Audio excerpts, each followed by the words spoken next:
Power star Pawan Kalyan నటించిన latest movie OG. Sujith దర్శకత్వంలో వచ్చిన ఈ యాక్షన్ ఎంటర్టైనర్ పవన్ అభిమానులకు పూనకాలు తెప్పిస్తోంది. తాము పవర్ స్టార్ను ఎలా చూడాలని అనుకున్నామో సుజిత్ అలా చూపించాడంటూ ఫ్యాన్స్ చెబుతున్నారు. రిలీజ్కు ముందు నుంచే రికార్డుల్ని బ్రేక్ చేస్తోన్న ఓజీ ప్రీమియర్స్ నుంచి నేటి వరకు బాక్సాఫీస్ను షేక్ చేస్తోంది. దీనిలో భాగంగా పవన్ కళ్యాణ్ తన కెరియర్లోనే ఓ అరుదైన ఘనతను ఖాతాలో వేసుకున్నారు.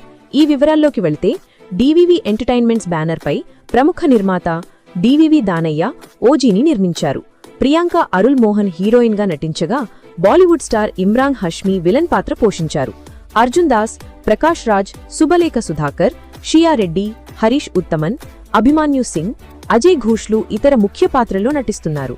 రవి కే చంద్రన్ సినిమాటోగ్రాఫర్గా వ్యవహరిస్తుండగా ఎస్ఎస్ థమన్ సంగీత సారథ్యం వహించారు. అయితే మూవీ కలెక్షన్స్ తెలుసుకుంటే power star Pawan Kalyan OG movie mixed టాక్తో థియేటర్లలో రన్ అవుతోంది.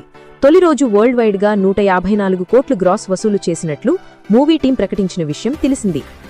మూడో రోజు కలెక్షన్లు కలిపి మొత్తం రూ. 210 కోట్ల గ్రాస్ వసూలు రాబట్టినట్లు సినీ వర్గాలు తెలిపాయి. పండగ సెలవులు, ఇతర సినిమాల పోటీ లేకపోవడంతో కలెక్షన్లు మరింత పెరిగే అవకాశమున్నట్లు చెబుతున్నారు.